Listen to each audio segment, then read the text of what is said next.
Buenos días, mi nombre es Ana Ceballos y en la clase de hoy nos vamos a centrar en la respuesta inmune frente a las infecciones virales. Particularmente en esta clase vamos a hacer un resumen de los conceptos más importantes sobre los efectores principales que presenta la respuesta inmune en contra de los virus. Entonces, como objetivo general tenemos comprender los principales efectores de la respuesta inmune antiviral.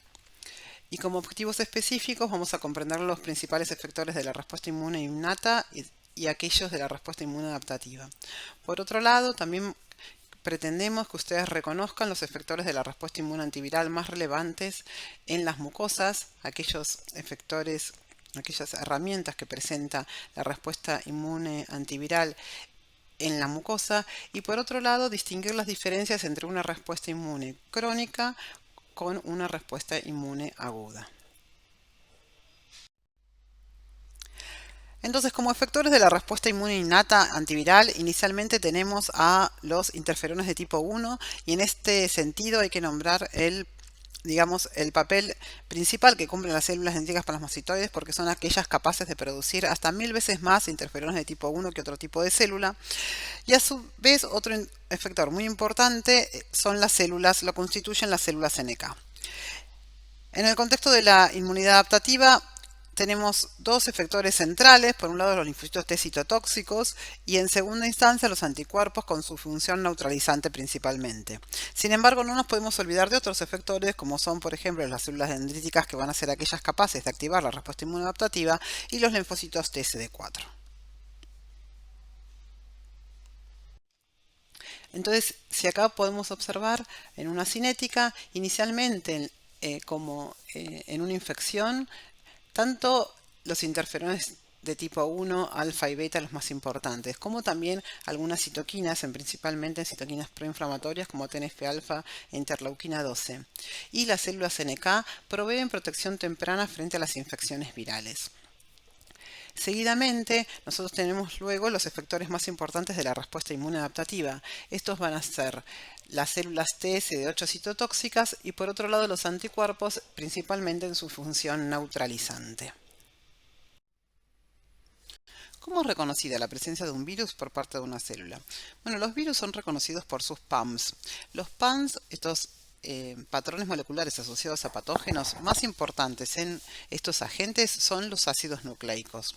Los ácidos nucleicos virales pueden ser reconocidos por los receptores TOL, TOL7, TOL8, TOL3, TOL9 principalmente, que se expresan en la membrana de los endosomas. También pueden ser reconocidos por aquellos receptores RIC, RIC1 y MDA5, que se expresan en el citosol, y también pueden ser reconocidos por la familia de receptores NOD, por ejemplo LNRP3, o aquellos receptores comprendidos en la familia de los AIM.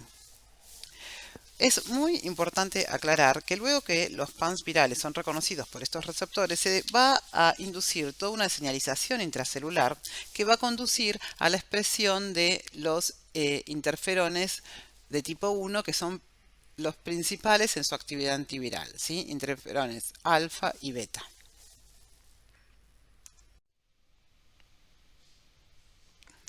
¿Qué células producen interferones de tipo 1 en respuesta a una infección viral? Prácticamente todos los tipos celulares poseen algún sensor capaz de detectar la presencia de una infección viral y en respuesta a esto producir interferones de tipo 1. Sin embargo, las principales células productoras de interferones de tipo 1 son las células dendríticas plasmacitoides. Estas células dendríticas plasmacitoides, que se encuentran en la periferia, cuando está presente una infección, son capaces de extravasarse a los tejidos infectados, endocitar virus y reconocer los PAMs, sus ácidos nucleicos, a través de los receptores TOL7 y TOL9. Y en respuesta a esto producir grandes cantidades de interferón. Estas células producen hasta 1000 veces más interferón que el resto de las células productoras de interferón.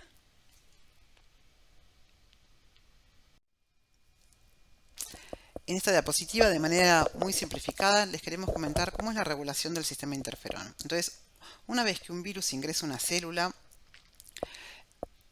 este virus es reconocido, o los PANs de estos virus son reconocidos por distintos receptores de reconocimiento de patrones y luego se van a activar distintos factores de transcripción. Por ejemplo, se activa IRF3, que es fosforilado, se trasloca al núcleo y va a ser capaz de activar el promotor del interferón beta. En manera similar, el IRF7, al fosforilarse, también es capaz de activar tanto el interferón beta, el promotor del interferón beta, como al promotor del interferón alfa. Entonces esto va a inducir la producción de las proteínas, tanto de interferón alfa como beta, que se van a liberar de la célula y van a actuar sobre sus receptores, que el receptor de los interferones de tipo 1 se llama IFNAR. Estas proteínas de interferón alfa y beta pueden actuar tanto en la célula infectada como en las células vecinas. Por eso nosotros decimos que el estado antiviral que se induce mediado por el interferón no solo ocurre en una célula infectada, sino también ocurre en las células vecinas. Entonces, una vez que se produce esta interacción ligando-receptor, se va a desencadenar una señalización donde participan la familia de JAK-STAT. Estas familias de quinasas entonces van a activar, se va a formar distintos complejos que van a activar a cientos de genes que tienen una actividad antiviral directa. Estos genes tienen en su secuencia un elemento de respuesta inducible por interferón. Algunos de estos genes son, por ejemplo, el IRF7, la oligoadenilato sintetasa, la PKR, MX, oligoadenilato sintetasa. Entonces son todos genes que tienen una acción directa sobre la replicación viral. Su objetivo va a ser la inhibición de la replicación viral dentro de las células.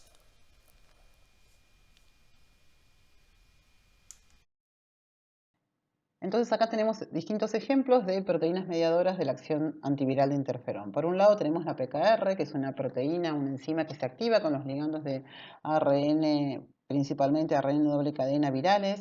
Al activarse fosforila el factor de iniciación de la traducción y de esta manera inhibe la traducción tanto de genes virales como de genes celulares. Otro ejemplo que tenemos de una proteína mediadora de la acción del interferón es la oligoadeninato sintetasa. Esta se activa con estos mismos ligandos y genera 2'5' oligoadeninatos que son capaces de activar a una RNasa que produce la degradación del ARN. De esta manera también participando en la interrupción del ciclo celular. Acá tenemos otras proteínas que son capaces también de interrumpir por algún mecanismo el ciclo o la replicación viral. Pero además tenemos que tener en cuenta que se ha descrito también que estos interferones de tipo 1, alfa y beta, y obviamente también la acción del interferón gamma, son capaces de modular la funcionalidad de las células inmunes. En este sentido se ha descrito que estos interferones participan de la diferenciación de las células TCD4 en un perfil de H1, como también de la activación de las células TCD8 citotóxicas y la activación de las células NK. Asimismo, se ha descrito que estos interferones son capaces de mediar el aumento de expresión de las moléculas de clase 1 y clase 2, de esta manera facilitando la presentación antigénica a células T, tanto por células profesionales o presentadoras de antígeno profesionales como no profesionales. Entonces, en este sentido podemos demostrar con todos estos mecanismos la acción importante antiviral, este estado antiviral que es capaz de ser inducido por el interferón de tipo 1 tanto en células infectadas como en las células vecinas. Hasta ahora veníamos hablando de la función antiviral que cumplen los interferones de tipo 1. Sin embargo, en las mucosas es de destacar que el interferón lambda, un interferón de tipo 3, cumple un papel fundamental. Este interferón lambda es producido principalmente por las células epiteliales, pero sin embargo también se han descrito que células inmunes como las dendríticas y los neutrófilos también pueden producirlo. El interferón lambda va a ser activado transcripcionalmente de manera muy similar a los interferones de tipo 1, sin embargo, este reconoce en las superficies de las células un receptor distinto, que se llama receptor para el interferón lambda. Este tiene dos subunidades, una es la interferón lambda receptor 1 y la otra interleuquina 10 receptor beta. Una vez que se da el reconocimiento del receptor lambda con su receptor, se desencadena una señalización que va a activar a cientos de genes y algunos de ellos tienen actividad antiviral. La función antiviral del interferón lambda ha sido muy estudiada en infecciones o en virus que tienen tropismo por el tracto gastrointestinal. Por ejemplo, los rotavirus y los norovirus.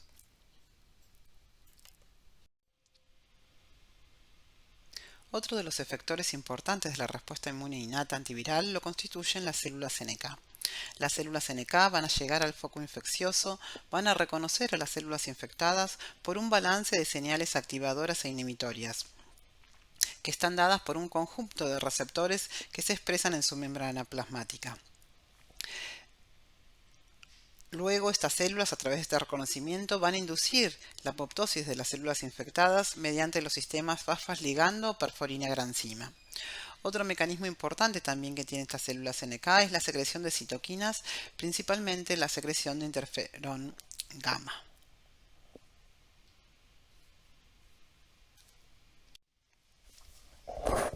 Seguidamente tenemos la respuesta inmune antiviral adaptativa. ¿Cuáles son los efectores de esta respuesta inmune? Bueno, los principales efectores son los linfocitos T citotóxicos y los anticuerpos neutralizantes. Sin embargo, van a cumplir un rol muy importante las células dendríticas convencionales, que van a ser aquellas que son capaces de activar esta respuesta inmune adaptativa, y obviamente los linfocitos TCD4, que van a colaborar también en la activación de los linfocitos TCD8.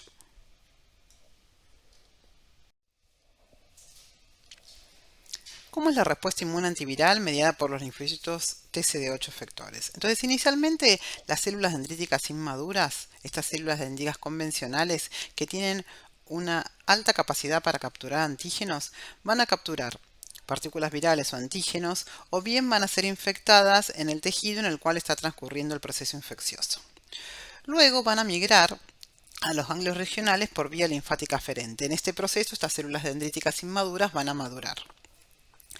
En los ganglios, estas células dendríticas van a presentar los epitopes virales a los linfocitos TCD8 mediante las moléculas de clase 1. Los linfocitos TCD8 se van a activar, se van a expandir y se van a diferenciar efectores y migrar a los tejidos infectados. En el tejido infectado, estos linfocitos TCD8 van a controlar la infección. ¿De qué manera estos linfocitos van a intentar controlar la infección? Por un lado, por mecanismos citotóxicos, principalmente por la apoptosis de las células infectadas, y por otro lado, por mecanismos no citotóxicos, que va a ser mediado a través de la producción de citoquinas, principalmente interferón gamma y TNF-alfa. Otro de los efectores más importantes de la respuesta inmune antiviral adaptativa lo constituyen los anticuerpos y principalmente los anticuerpos neutralizantes. Cuando hablamos de anticuerpos neutralizantes, estamos hablando de anticuerpos que me van a impedir que el virus realice una infección productiva en la célula. La mayoría de los anticuerpos neutralizantes van a reconocer o van a impedir la interacción entre las proteínas virales y sus receptores celulares, o sea, el receptor que le va a permitir el ingreso del virus a la célula, y de esta manera van a impedir que el virus haga una infección productiva. Sin embargo, también se han descrito anticuerpos con actividad neutralizante intracelulares. Por ejemplo, en la infección por rotavirus se ha descrito anticuerpos del subtipo IgA que son capaces de neutralizar a los virus en el interior celular.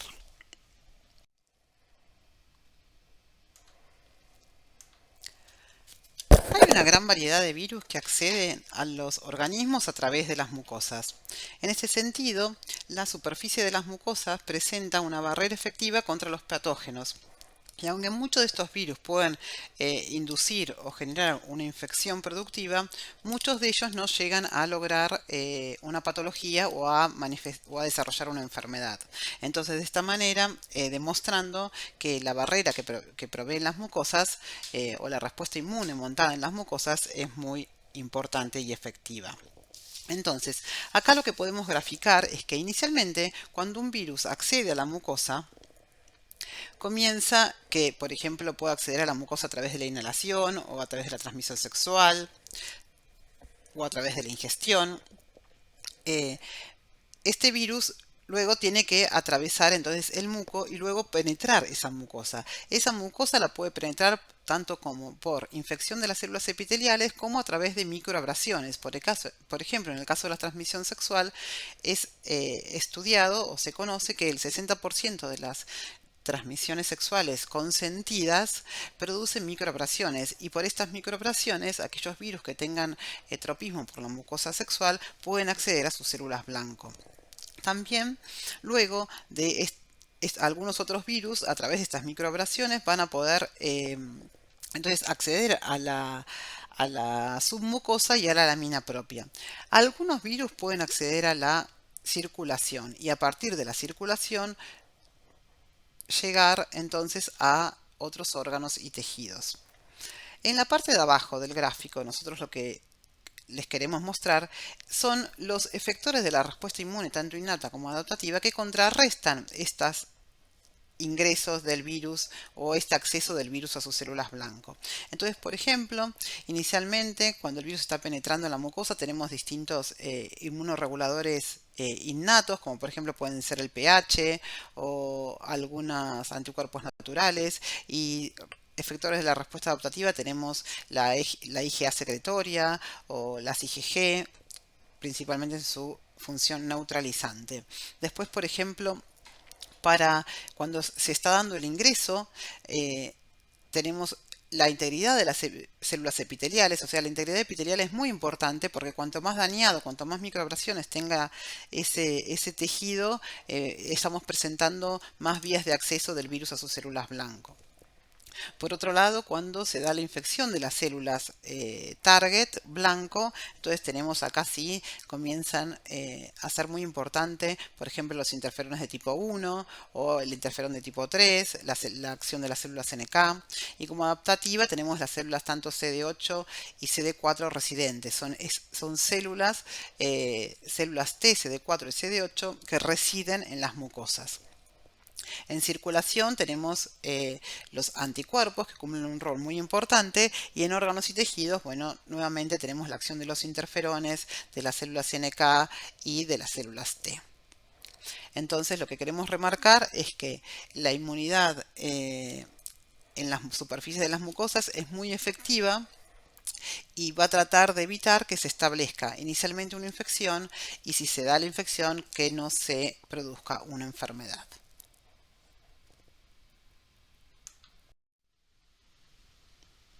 En la presente diapositiva podemos observar que existen distintos tipos de mucosas y estos tipos de mucosas exhiben particulares mecanismos de protección. En la parte A podemos observar las mucosas de tipo 1 que están comprendidas, por ejemplo, por la mucosa gastrointestinal, respiratoria o la mucosa del tracto reproductor femenino alto. Estas están cubiertas por una capa simple de células epiteliales columnares. Algunas digamos, en estas mucosas hay células especializadas que secretan mucus, ese mucus cubre toda esa capa simple de células columnares. Muchos tipos de mucosa tipo 1 contienen un tejido linfoide asociado a dicha mucosa, y este tejido linfoide sirve como un sitio de presentación antigénica a linfocitos T y B naive. Por otra parte, las células dendríticas presentes en estas mucosas pueden captar antígenos del lumen a través de sus dendritas. También se ha descrito que las células M transportan antígenos hacia las dendríticas que se encuentran debajo de ellas. Las mucosas tipo 1, particularmente las células epiteliales de las mucosas tipo 1, expresan el receptor Fc neonatal y entonces son capaces de transportar IgG a través de la monocapa de las células epiteliales. Por otra parte, también expresan el receptor IG polimérico, el cual transporta la IgA dimérica secretada por las células plasmáticas presentes en la lámina propia al lado apical de la membrana del epitelio. La IgA secretoria es el isotipo dominante que protege en las mucosas de tipo 1. También podemos observar que hay tanto linfocitos TCD4 y TCD8 residentes que cumplen un rol protectivo muy importante en las mucosas de tipo 1. En las mucosas de tipo 2, que están compuestas por un epitelio escamoso estratificado, podemos observar principalmente también que está recubierto por mucus, toda la superficie de la mucosa. A diferencia de lo que sucede en la mucosa de tipo 1, esta mucosa tipo 2 no expresa el receptor polimérico de las inmunoglobulinas. Entonces la IgG es el isotipo dominante protectivo en dichas mucosas. ¿Qué mucosas comprenden las mucosas tipo 2? Bueno, por ejemplo, la mucosa de la córnea, la mucosa oral, la mucosa del tracto reproductor femenino bajo, que son todos mucosas con epitelios estratificados. En estas mucosas también podemos encontrar tanto linfocitos TCD8 como TCD4 residentes.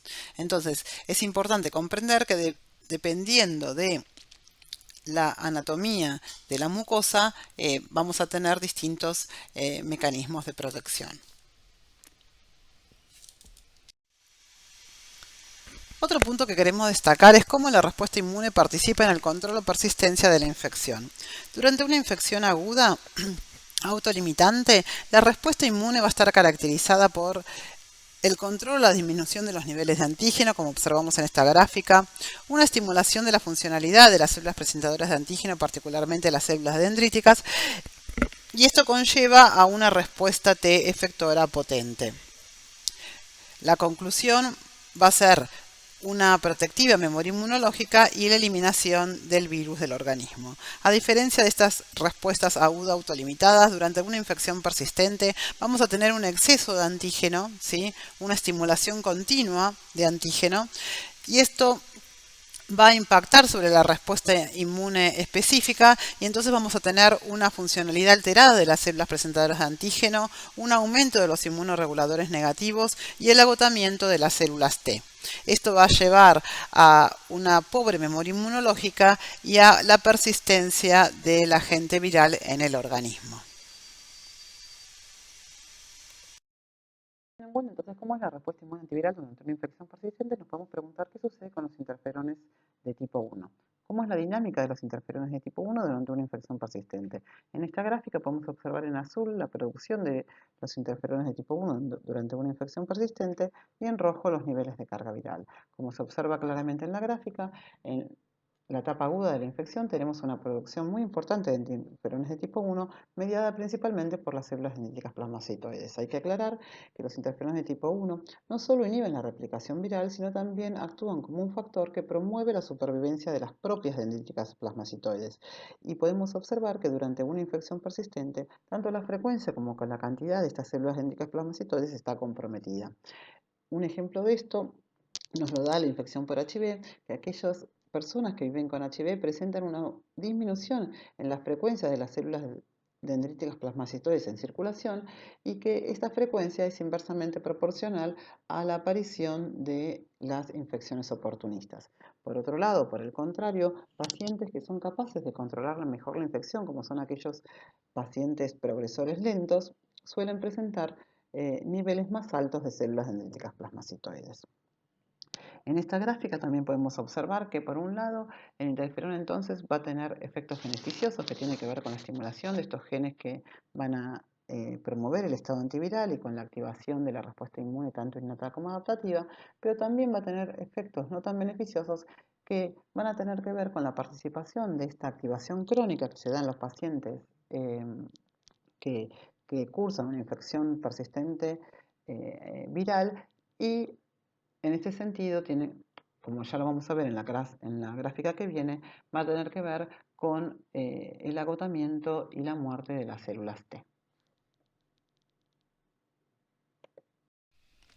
Hasta ahora veníamos comentando entonces el rol de los interferones en las infecciones persistentes, pero ahora nos interesa saber qué pasa con las células TC8 citotóxicas en estas infecciones persistentes. ¿Qué papel están cumpliendo estas células TC8 citotóxicas, que eran el principal efector de la respuesta inmune antiviral adaptativa? En principio les quiero comentar que tanto las TCD4 como las TCD8 van a sufrir diversos cambios debido a esa persistencia antigénica que se ve en este tipo de infecciones, que van a inducir cambios en estas células, y estos cambios pueden ser tanto transcripcionales como epigenéticos como metabólicos, y van a generar la alteración de la funcionalidad de estas células, llevando al agotamiento.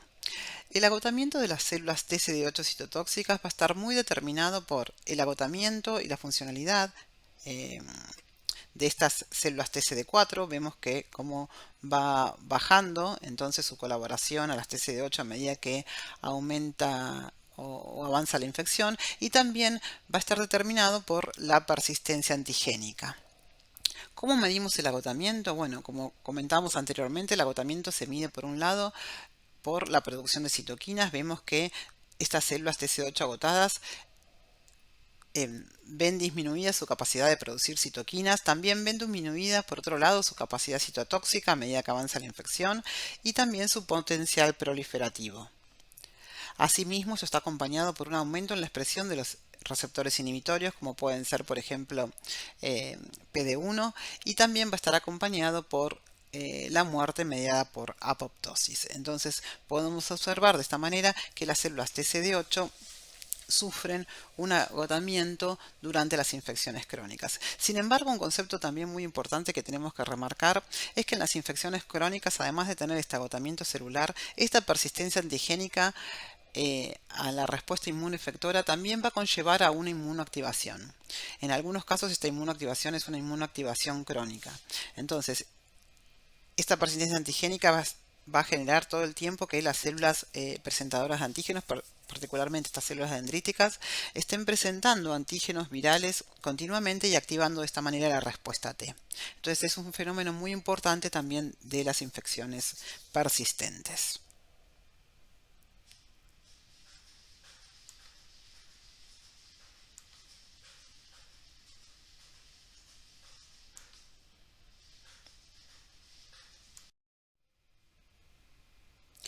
Y por último quiero destacar que aunque en esta clase nos centramos en los mecanismos efectores de la inmunidad antiviral, los virus presentan distintos mecanismos que le permiten evadir esos mecanismos efectores, la acción de esos mecanismos efectores. Entonces estos mecanismos están centrados en dos conceptos muy importantes. Por un lado, evitar el reconocimiento y por el otro lado, alterar los mecanismos de defensa. Tenemos distintos ejemplos que nos permiten configurar cómo los virus hacen para evitar el reconocimiento. Por ejemplo, podemos nombrar a los virus influenza con su variación antigénica que va cambiando las glicoproteínas que se encuentran en la envoltura, como la hemaglutinina, la neuraminidasa, o inclusive también el virus HIV, que su alta tasa de mutación también permite que las glicoproteínas que se encuentran en la envoltura varíen considerablemente y entonces de esta manera evitar el reconocimiento por los efectores de la respuesta inmune. Y el otro concepto, el de alterar los mecanismos de defensa, en ese sentido podemos nombrar, por ejemplo, que hay una gran variedad de virus que pueden alterar la vía de señalización de los interferones de tipo 1. Esto está muy estudiado, podemos elegir distintos virus como dengue, HIV, influenza mismo y otros que impiden la producción o la activación transcripcional o la señalización de los genes mediadores de la respuesta interferón. Entonces, los virus tienen distintos mecanismos que le permiten evadir algunos de estos pasos. Entonces, es muy importante saber que a pesar de que nosotros nos centramos en esta respuesta efectora y que esta respuesta efectora puede evitar tanto el establecimiento de la infección o puede evitar la patología y la enfermedad. Sin embargo, sepamos que los virus, evidentemente por eso existen las infecciones, presentan distintos mecanismos de evasión.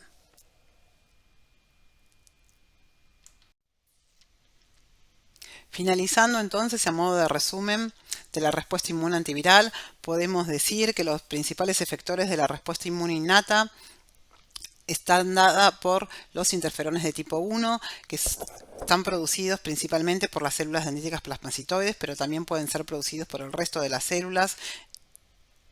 Y estos interferones de tipo 1 no van a actuar únicamente en la célula infectada, sino que pueden actuar en forma paráclina en las células vecinas, estableciendo entonces lo que llamamos el estado antiviral. Otro de los efectores importantes de la inmunidad innata son las células NK, que su función va a ser la de inducir la muerte en las células infectadas. Y como efectores principales de la inmunidad adaptativa tenemos por un lado los linfocitos T citotóxicos, que también van a inducir la muerte de las células infectadas, y la de los anticuerpos, principalmente la capacidad neutralizante de los anticuerpos, que su función va a ser la de impedir que los virus ingresen a las células y establezcan una infección, o incluso la de neutralizar la infección dentro de las células.